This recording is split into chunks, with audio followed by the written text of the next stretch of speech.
Welcome to Pack the Rock podcast. Thank you for joining us for the Hoosier Network. I am William Stewart. Next to me, our rook, Ian Plaskoff, and across me, per usual, Ava Wegenke and Nick Rodecap. How are y'all doing this week? Wednesday. It's nice out. It's gorgeous out. It's supposed to be gorgeous on Saturday. It's really hot this week. It has been. Yeah, I wouldn't mind it cooling down a little bit, but living the dream out here. Feeling good. Feels good to have a meaningful football game in September. Right. I think this is a fun weekend to be in Bloomington, as you can probably see if you look at the ticket prices for this game. Parking passes are going for over $200. $200 to park. To park? Yeah. Whoa. Yeah, if somebody wants to shoot me a stipend for a parking pass, that'd be dope, right. by the way. Might we say it just means more? We in might. Bloomington? We could. I'm just noticing. No, this is going to be fun. Hashtag noticing. Yeah. Someone call Henry Thuss. Noticing. All right. The big news that we're supposed to be covering here, Indiana now 3-0. Week 3, they won 73-0 over the Indiana State Sycamores, the largest shutout victory in program history. Fernando Mendoza, literally one incompletion from being perfect. He was 19 of 20, 270 yards in the air, 5 touchdowns, and a 93.4 QBR. Wasn't even sacked and also added a touchdown on the ground, so he had 6 on the day. The rushing attack that continues to have 300 yards. This time it was 37 carries, and they break the 300-yard mark by a single yard. 301 yards and 3 touchdowns for the group. Kobe Martin leading the backfield, 11 carries for 109 and 2 touchdowns. And Omar Cooper Jr. with one of the greatest games in really Indiana receiver history. 10 receptions, 207 yards, and 4 touchdowns on the day. Tied the single-game touchdown record for Indiana program history, and also won him Big Ten Offensive Player of the Week this week. The defense had 27 different players record a stat and included 16 tackles for loss and 5 sacks. No forced turnovers, but you know when you force 103 and outs and I think 8 punts on 10 drives, it's pretty decent. A couple of notables is that Lewis Moore, he's obviously still extended. He's got another week of eligibility, but come next Wednesday when we'll be filming, there might be a hearing. We don't know. And Lee Beebe, that's the big news out of the press conference on Monday. He is out for the year with a non-contact knee injury. So after watching an absolute dismantling of the Sycamores, what are our takeaways? I think the takeaways are that, well, this was another proverbial cupcake game. Indiana did what it was supposed to do, met the expectations, and now it's time to actually see how good this team is. I think the most important thing to take away from this game, sure, you can talk about Cooper, Mendoza, those stats.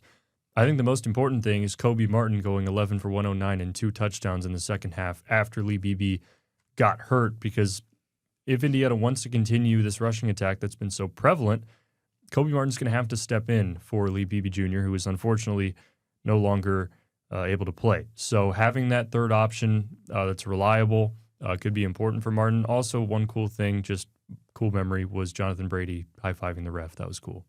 You mean high-fiving the cop? The cop, yes. The cop who was apparently a former player. Turned out to be a 2006 grad of the IU football program. That's pretty cool. That was definitely cool. interesting. Yeah.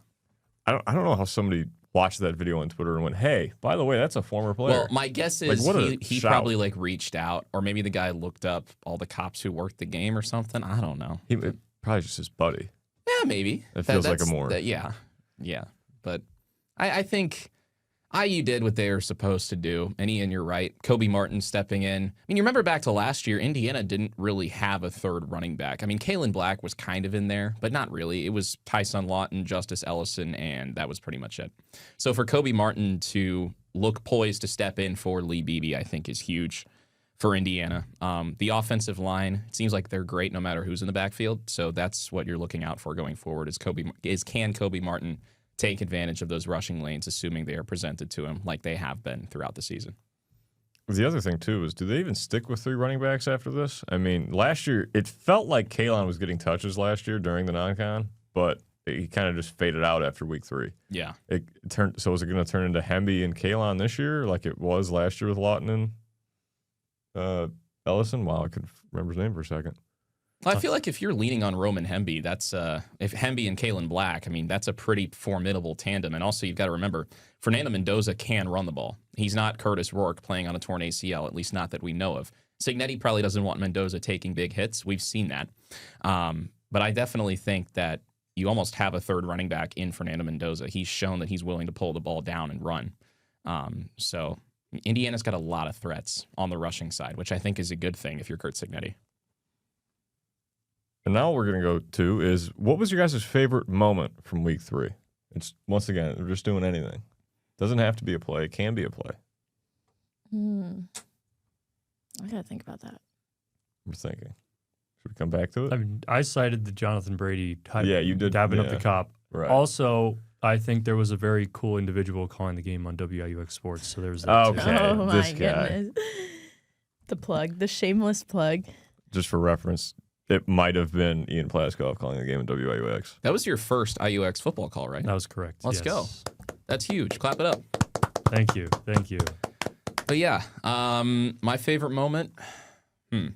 I stayed up way too late writing a column after the game. I don't know About if that counts. cupcakes. But I think if you just look at that game, you're thinking, oh, Indiana played a terrible team. But my favorite moment is just that if you zoom out and you look at Indiana week to week in the non-con, they started out pretty poorly, and Curt Cignetti was the first one to say that. Week over week, things got better, and they started trending in the right direction. And I think that's the important thing to keep in mind. Throw the opponents out the window. Cignetti wanted to see certain facets of Indiana's play, especially the defensive communication and Fernando Mendoza's decision-making, get better week over week. Mendoza looks more in rhythm now than he did to start the season, and I also think that's big. Take the opponents out of the equation. Indiana did what they needed to do to set themselves up for Illinois, and I think that's that's my favorite thing about the non-con.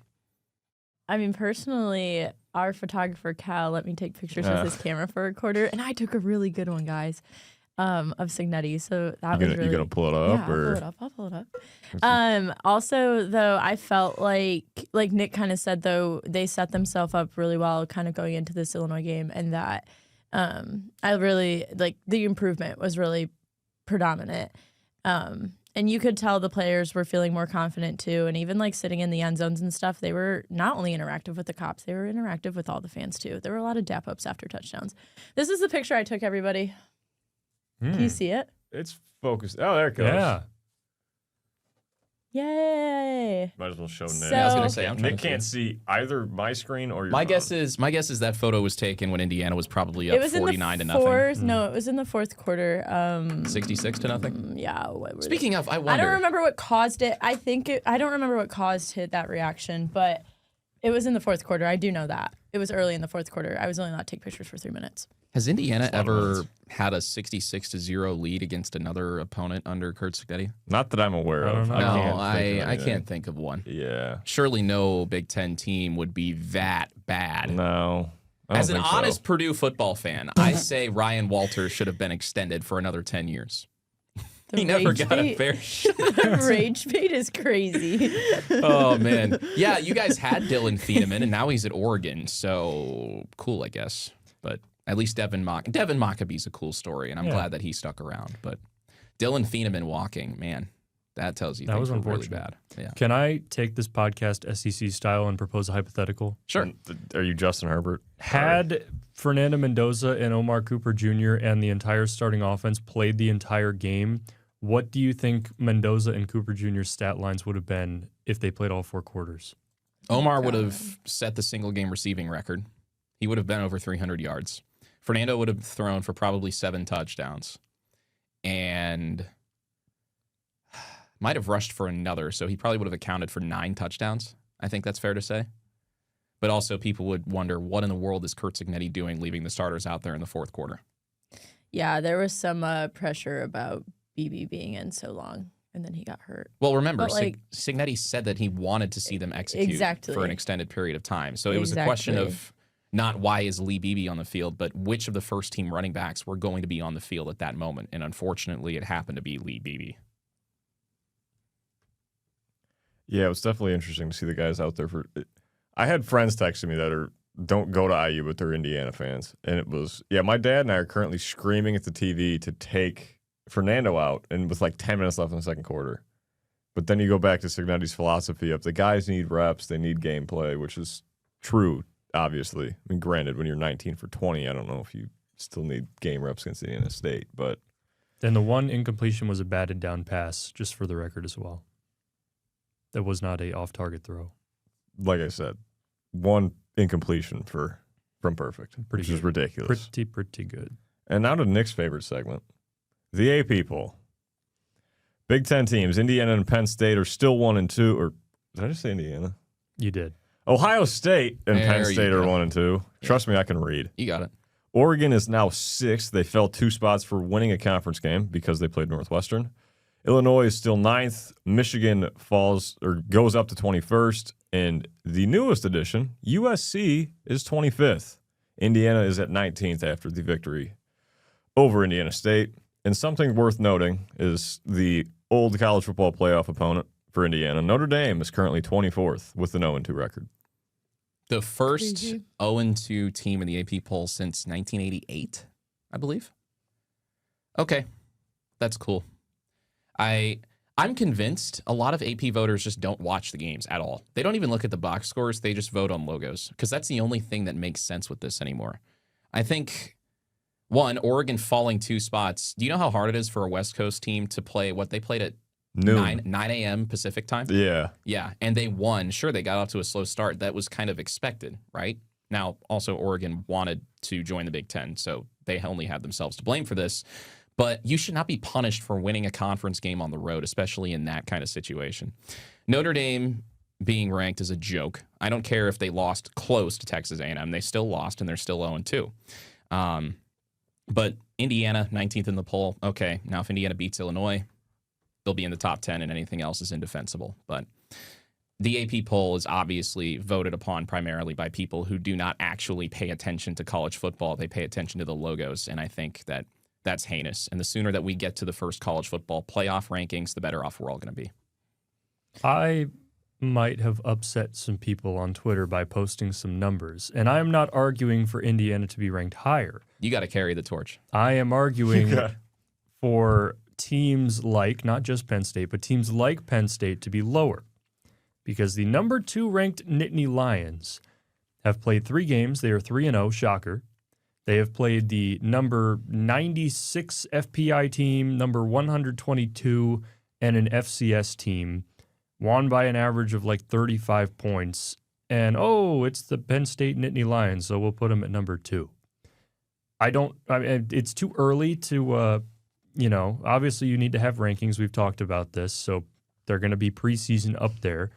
But it gets to a point where, all right, the AP poll is just adjusting the preseason poll based on how the games go. Like, sure, Penn State, they were good last year, put them at 2, and if they win against these non-conference games, we'll keep them at 2, even though they may not be as good as that ranking.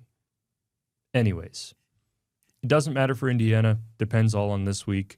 19 is fine. They haven't really beaten anybody impressive, although Old Dominion did look kind of good. Old Dominion might be decent. The one caveat is Virginia Tech sucks. They're atrocious. They suck, and they've been terrible.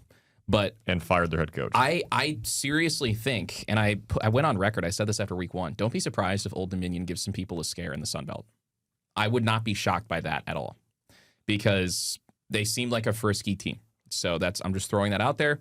Plus, you've got IU fans rooting for Old Dominion now because the better Old Dominion does, the better that Indiana's win over Old Dominion looks. So just something to keep an eye on. Old Dominion's now 56th in FPI. I think, okay, I don't like the FPI, but that trend, they were in the triple digits when the season started. That trend is interesting. The computers like them too. Something to keep an eye on. I think the most impressive thing about Plaskoff's whole spiel he just did, all those numbers are off the dome. He is looking at the AP poll, and that's it. He has no numbers up. Yeah. And he just ripped all of that straight off the dome. It's interesting that the teams that Penn State played, off the top of my head, Villanova, Nevada, and FIU. And nobody was up in arms about them playing cupcakes. Yeah, they beat Nevada 46-11. They beat FIU 34-0, and they beat who was the other Villanova. team? Villanova. FCS It was like 21-0 at the half. Yeah, it was like 50. And it was like 3. something like that. They didn't. Villanova didn't score, I don't think. But they're getting rewarded more for it because why? Their preseason ranking was higher. Correct. Which shows this is a textbook example of how preseason bias directly factors into the AP poll, which is also why Texas is still ranked way too high. Yeah, Arch Manning is not good. Yeah, but that defense is the best in the country. Yes. fine. But if Arch's last name was Rodecap, Texas would not have been the preseason #1 team. I can tell you that straight up. He got way too much credit relative to what he had accomplished leading into this season. Honestly, I feel kind of bad for him because he had completely unrealistic expectations placed upon him. And, oh, wow, he's not living up to him, so he must be a bum. It's unfortunate. But hypothetically, if his last name was Rodecap, what would you be ranked as a quarterback? How many Division I football teams are there? 127? Around 130 something at the FBS level. I would be 140th out of 130, whatever. It's top 10 in the FCS. Okay. How many college quarterbacks are there? So there are 768 teams in the S&P Plus, I think. Man, I don't know. I would be 1,000th. Okay. Yeah. Not good. But at least I know I'm not good. It's fair enough. Yeah. Being self-aware, I think, is half the battle. But You don't want to. I would gas myself up as a quarterback. not me. I'd say I'd be a good quarterback. I'd be a good clipboard holder. I did really good on defense in high school powder puff. That's all. I feel like that's worth something. I almost got ejected my senior year Oh, for unnecessary roughness. Gritty. Hardworking. Blue collar. You almost got ejected. What did you do? Unnecessary roughness. Yeah, what did you do? Did you, like, lower your shoulder on Did you- somebody? Did you truck somebody? Give him CTE? Jeez. Lowered my shoulder. Wow. Nice. I have a question about this AP Powder puff football? ranking. My bad. No, I actually did do PA for my high school's powder puff. That's Of a course shocker. you did. There's a lot of talk about Indiana's ranking. There's not a lot of talk about Illinois' ranking. Illinois is a top 10 team with a 52-3 win over Western Illinois, 45-19 win at Duke that probably should have been closer than 45-19. That final score is one of the most misleading final scores of any game this season. Yeah. And then a 38-0 win over the Fighting Walt Bells of Western Michigan. Who should have scored multiple times. That should not have been a shutout. Walt Bell. Walt Bell. Not too much on my Western. Am I Michigan. complaining that Illinois is a top 10 team? Absolutely not, because I think that will help the atmosphere, will help the stance of the game, the context and everything. But does Illinois deserve a top 10 ranking? We'll find out on Saturday. Preseason bias. It's all coming back to factor into this. Illinois started high, so they stay high. Indiana started low, so they stay low. I think it's that simple. But also, it's going to look really good if Indiana wins this game. Then, we beat a top 10 team. That's what they can say I think it's a must-win for both teams. Well, yeah. for both, but especially for Indiana. But I think that if Illinois, if we lose this, the water stays the same. Nothing crazy will happen. I feel like if Illinois loses it, the tide potentially turns on them.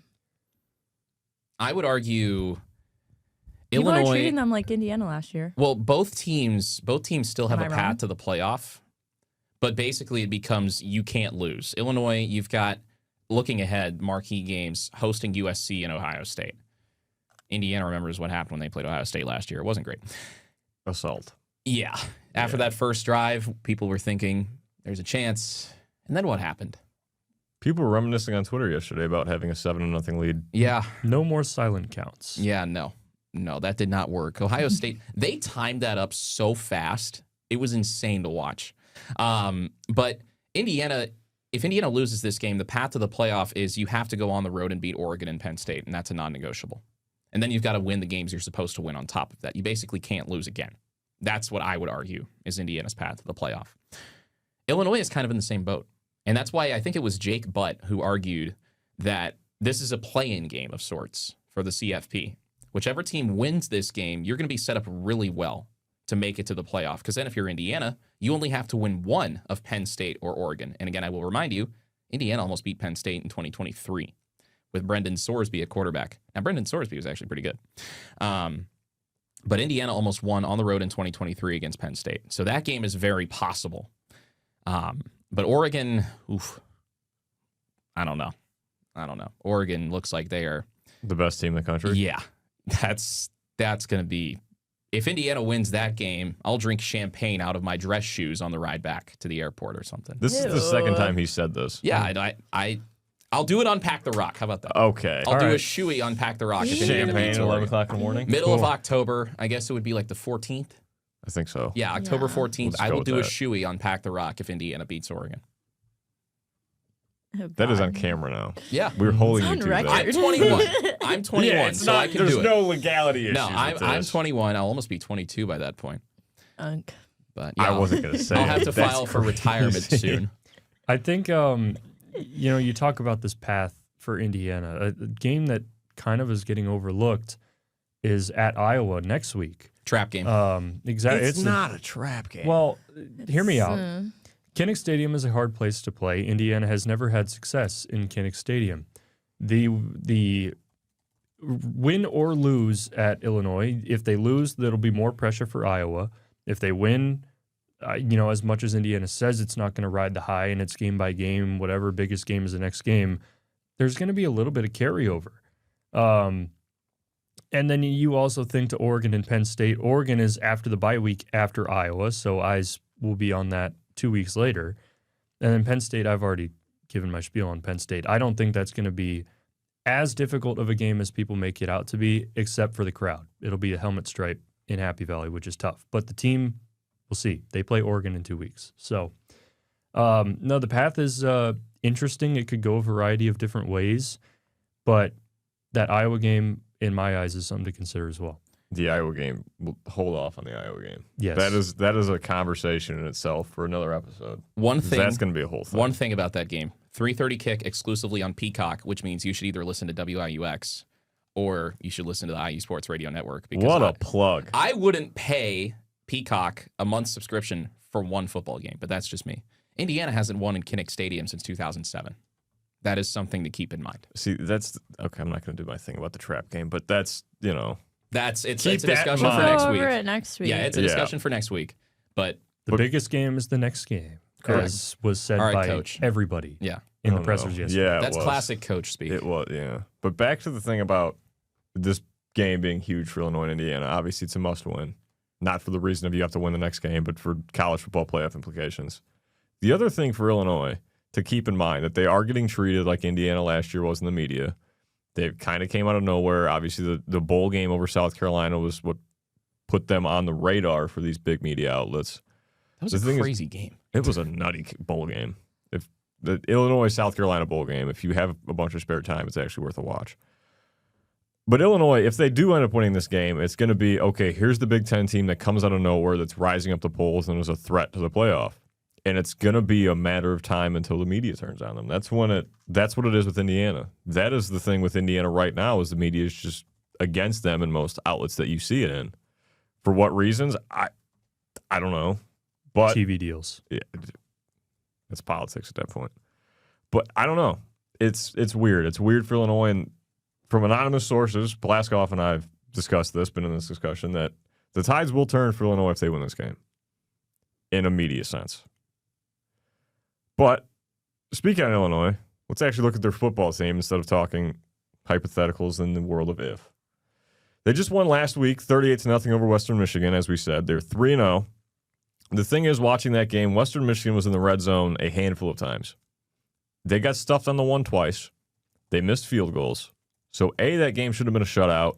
B, that game's differential should have been much closer than it was. But Indiana as a team, or Illinois as a team, wow, I am all over the place with You names got it. today. You got it. We'll get there. We'll get there. Illinois runs a pistol shotgun hybrid offense. It's very interesting to watch. Altmaier either always has a running back next to him or behind him, not really ever under center. At the moment, they're averaging roughly 240 passing yards a game, averaging 160 on the ground, and the offense runs off of RPO and play action because the run game has been so dominant for them. 160 yards a game is nothing to sneeze at. A lot of their points in the red zone come off of play action. There's RPOs all up and down the field, which that totally doesn't sound familiar from another Midwestern football offense, does it? Just let me know if it does. And another notable senior quarterback, Luke Altmaier, obviously the guy who's running the show. He is one of the Big Ten preseason honors watch list players, and he's on Lord knows how many watch lists for this year. And for good reason. For great reason. He's a great quarterback. He commands the offense.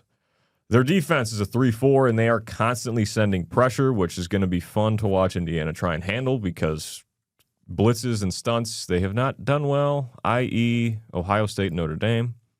Their defense, though, it's a bend, don't break approach. Like I said, they were allowing Western Michigan to drive. Their ideology is the coverage is they're dropping cover 4, cover 3 way back.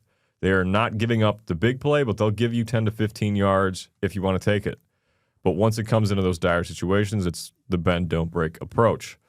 Their best player on defense is senior linebacker Gabe Jackus, who is coming off the edge a lot. He is one of those 3-4 edge rushers. He was also on Big Ten preseason's honors watch list. So it'll be a great game, obviously. The schematics line up hilariously almost. Indiana's 3-4 defense against an RPO run-reliant offense, and Illinois' run-reliant offense, and Indiana's run-reliant offense against Illinois' 3-4 defense. It's almost like neighbors run the same scheme, and this supposed rivalry, whatever you want to call it. Yeah. There are a couple of things that I want to note about Illinois. First of all, if Indiana wants to win this game, they have to get off to a good start in the first half. You look at Illinois' games. Game 1, Western Illinois, FCS opponent. That was their best first half game. But you look at Duke. They led 14-13 at the half. Western Michigan 10-0 at the half. And then in the second half, they exploded for 28 against Western Michigan and 31 against Duke. So quick starts are going to be needed. Then also you talk about the stunts and everything on the defensive line.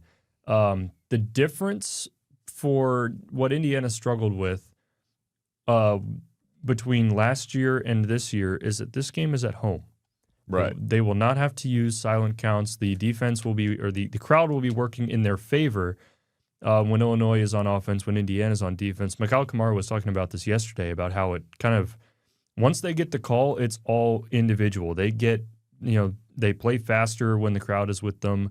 And there's just a different kind of energy. So with the crowd, it's the first ranked home game for anybody on this team. So that'll be different. That'll be a first, and I'm interested to see how that is different from last year. And to be fair, it isn't not an entirely different group, but it's a relatively different offensive line group. Correct. It is different leaders. It is obviously improved, and we haven't even seen them really get tested yet by even a halfway decent D-line. And from a due coaching respect to perspective, the FCS teams. From a coaching perspective, same coaches and everything. The tactics will likely be the same. They could change a little bit. I know there will not be a silent count. For sure. But do not say that in front of Curtis Rourke. Don't even say the word silent count. Yeah, it'll be interesting. New players, same coaches. We'll see what happens. That's the thing about this game is I usually trust my gut. When I was walking into Ohio Stadium on November 23rd, 2024, I did not have a good feeling in my stomach. I'm thinking, oh, this could go sideways very fast. And that's pretty much exactly what happened. At least right now, it doesn't feel that way. But it also might just be because we don't have anything to compare this to. I think that's the largest issue. There's just no barometer, or that's not the word I'm looking for. There's no benchmark. There you go. Indiana has, especially under Kurt Cignetti, has never played this big of a home game. Now, you could argue Michigan last year just because of, there's the potential that Indiana goes 10-0 for the first time ever. But we knew that Michigan team was weak offensively. Illinois is a very strong team on all fronts. And on one hand, that's fantastic for Indiana that they're playing in a game this meaningful this early in the season at home. On the other hand, it's just like, I have no idea what to expect. But honestly, that might be a good thing because college football is awesome when the surprising stuff happens. And it tells me that maybe this game's going to come down to a play where maybe Jonathan Brady rips off another big punt return, or maybe Elijah Surratt makes another crazy catch. Maybe they break out that end around to Omar Cooper again. I don't know, but this game's gonna be very exciting, and I think that's good for all parties involved, especially NBC. Any given Saturday. The one thing I do want to ask you guys about before we do predictions, we kind of touched on it last week. Is this the biggest game in Indiana program history? Home, away, in general? I mean, it's the biggest home game, I would say, in their history. Overall, I don't know about that. I would say the CFP game last year was bigger. Yeah. just because it's a college football playoff game and not a regular season game. Certainly the biggest home game since at least 1987, which is when Indiana beat Michigan for the first time ever, I think. But this is certainly, I would say, the biggest home game in IU football history, just because a win gives you a really good shot at making the CFP and a chance to do it at home on national television. I think it's the most expensive get-in price for any game this weekend, which I don't know that you've ever been able to say that. It's the biggest game in the country. Yeah, I don't know that you've ever been able to say that about a game taking place in Bloomington. I don't.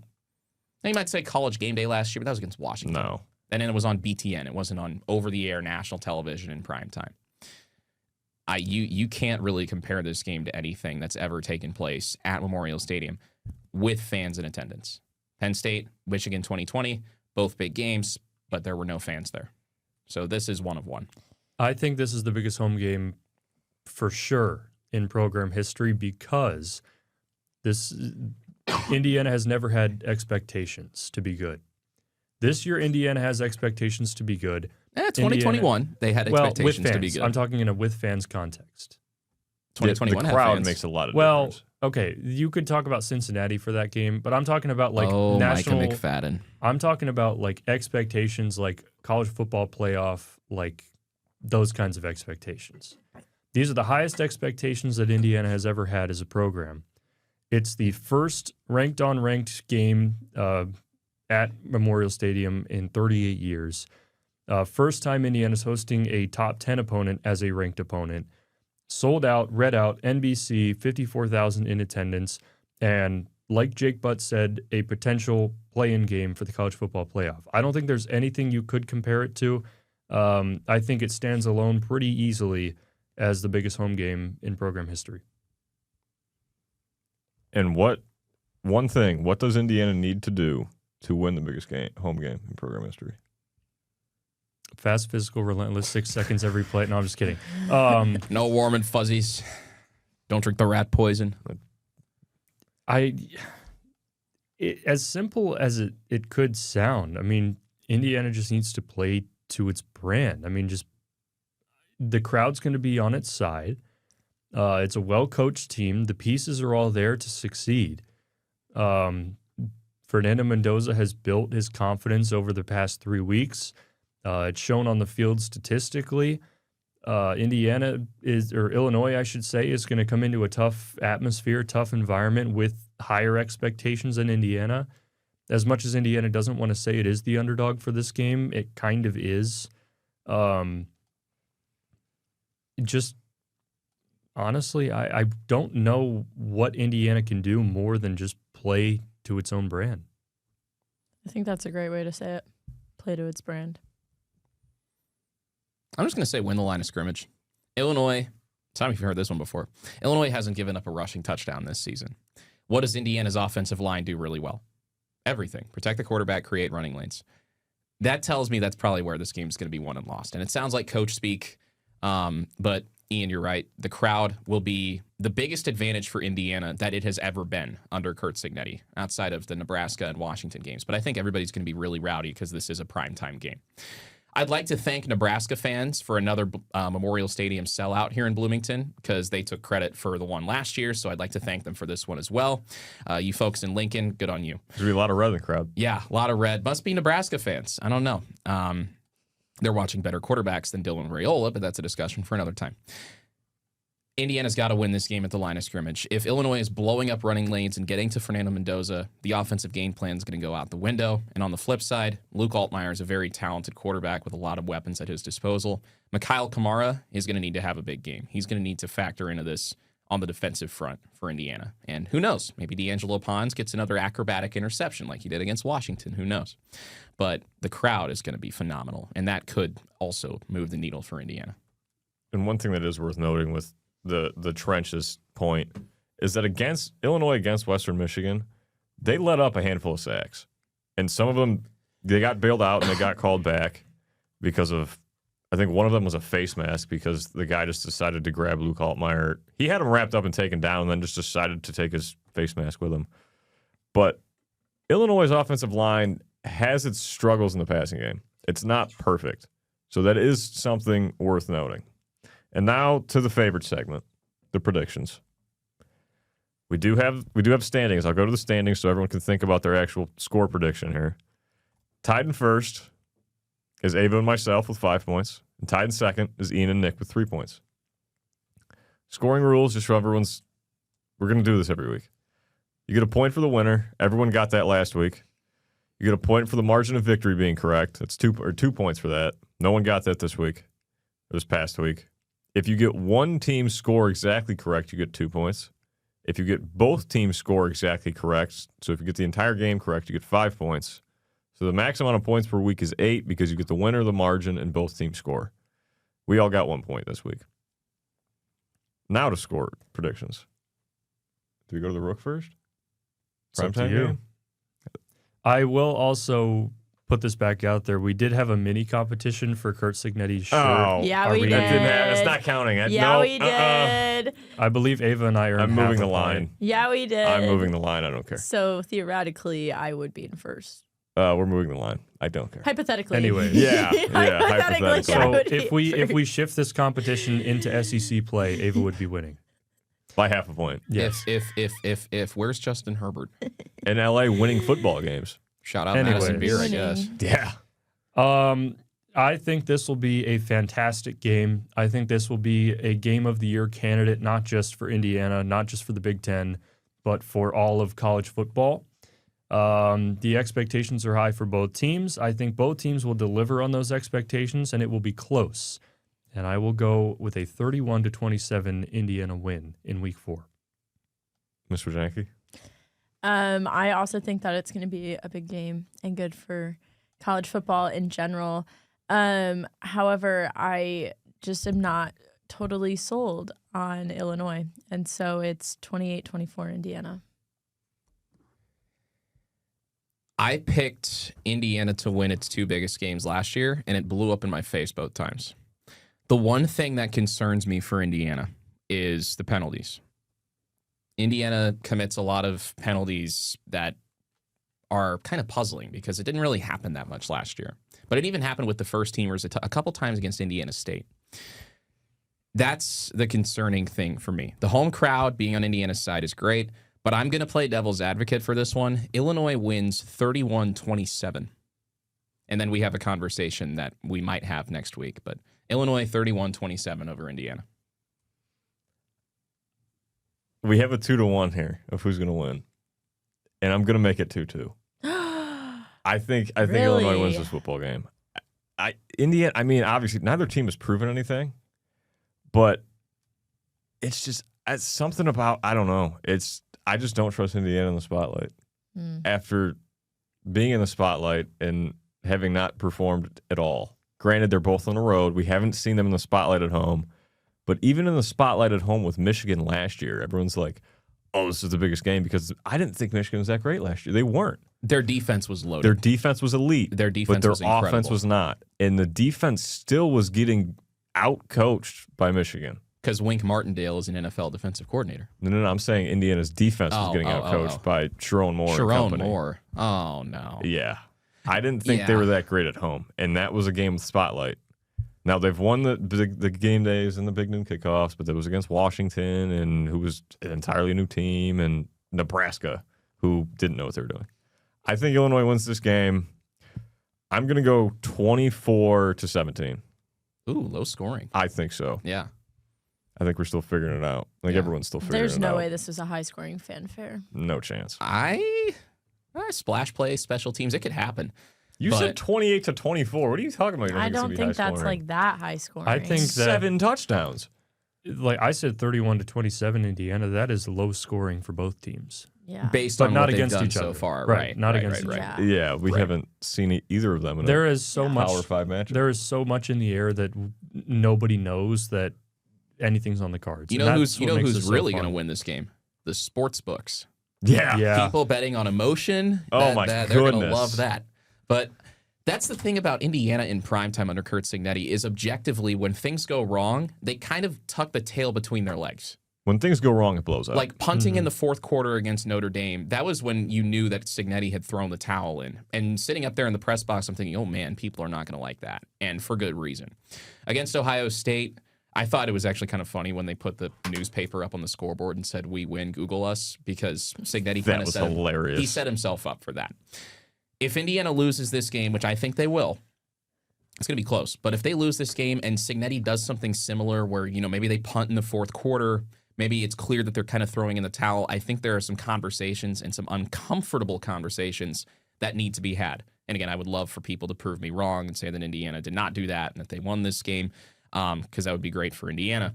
But that's what my gut is kind of telling me.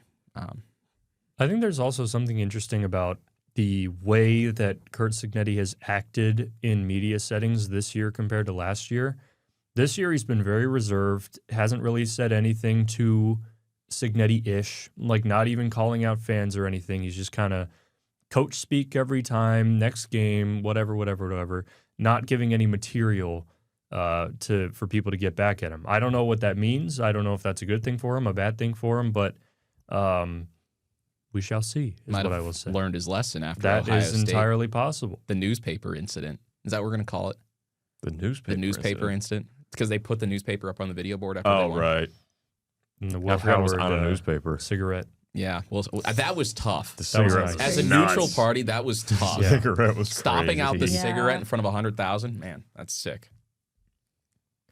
I agree. Well, there you go. Predictions are in. One more time. Ian has Indiana 31-27. Ava has Indiana 28-24. Nick has Illinois 31-27, and I have Illinois 24-17. We will see you all. Actually, you can catch up with us on Hoosier Network. Follow us on our socials. Again, I'm William Stewart, Ian Plaskoff next to me, Ava Wegenke, and Nick Rodecap. All of us, follow us on Twitter for your Indiana athletics updates and for Indiana football updates on Saturday at 7:30. The game will be on NBC as well. But we will see you all next week. Make sure to stay with HN to stay tuned with all your Indiana athletic needs. Thank you for joining us.